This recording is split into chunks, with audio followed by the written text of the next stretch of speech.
Sir, nandito po tayo ngayon sa Iloilo. Sir, ano pong purpose natin? Well, nag-address po ako ng dalawang convention, no? Yung kanina po sa Liga ng Barangay ng Antique, galing po ako roon sa She Hotel, Sing Hotel, at ngayon nandito naman ako sa Iloilo Convention to address the Liga ng mga barangay po ng Cebu.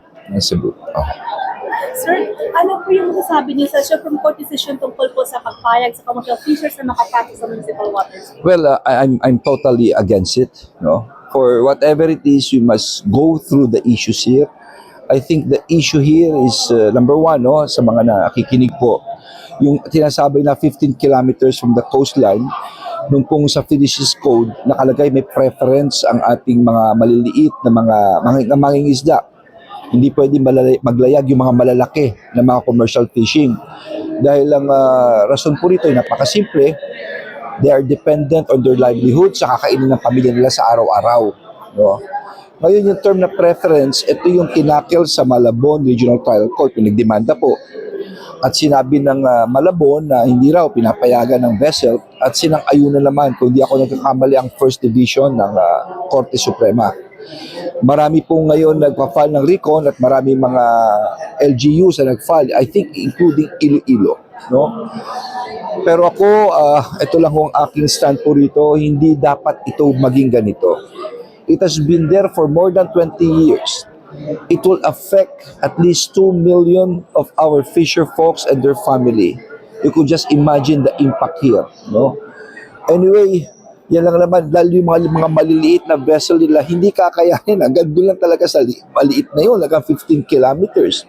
That's number one. Hindi ka mukha malalaki, maski saan sila mangisda, malalaki. Pangalawa, you could just imagine the environmental impact here. No? Baka yung mga maliliit na hindi pa pwedeng mahuli, biglang mahuli. Maski siguro yung mga gilid-gilid na yan. No? So, unang-una, it's the livelihood. It's about the very survival of these 2 million fisher folks, no? Yung pamilya po nila. It's all about survival.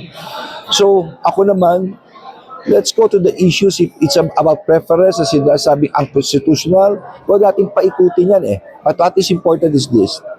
Sa ating mga mangingisdaan video, paglalaban ko po kayo. At kung papalarin ako, I will make a law that will totally address this issue.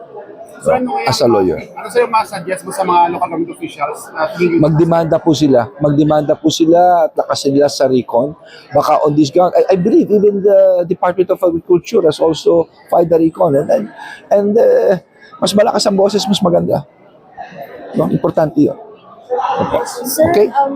yung tungkol po sa magka-beneficio po yung mga job hire at saka yung mga Yes. employees. Okay. Kasi nung naging mayor ako, maski gusto ko magbigay at you have enough money to give yung apat po yan, no? You've got number one, regular employees, you've got the service contractual, you've got casuals, and you've got job orders.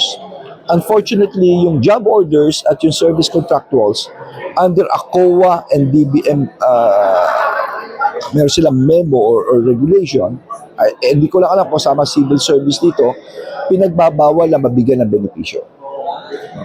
So, ako naman, kung may pera ka rin lang, bigyan mo na. Kasi, isipin mo, tuwing Pasko, maski gusto mo, wala. At ilang taon na yan. No? So, ako, even a gratuity or incentive bonus, no? Ay ipapatupad po natin yan. Sir, as a former DLG secretary, sir, nakita mo yung video, sir, ng babae sa isang noontime show, sir, na parang hindi alam yung meaning ng COMELEC and the function of COMELEC. Sir, what can you say about this one? Well, siguro hindi lang sa bata ito, baka may iba tayong mga kababayan talaga, no?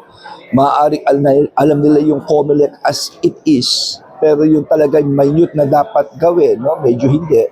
So it's a wake-up call for COMELEC na gawin nila yung duty nila to educate people. It's not only about siguro yung karapatan mong bumoto, pero ano yung mga bawal at ano yung mga tama, no? At ano yung karapatan mo bilang botante. Importante yun because, one of the basic rights is the right to suffrage.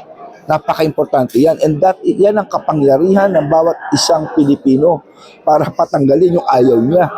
No? So that's a very basic right. No? So it's a wake-up call for COMELEC to do something about this, na umikot sila, explain nila no? Anong ginagawa nila at lalo na ngayon, meron tayong tinatawag na makina na ang botohan dito.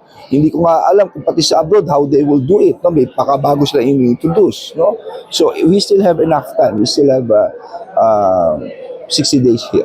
Dapat ba sir i-bash yung bata? Ay, hindi dapat. Wag i-bash because that is a reflection of more or less yung maaari natin sabihin na dapat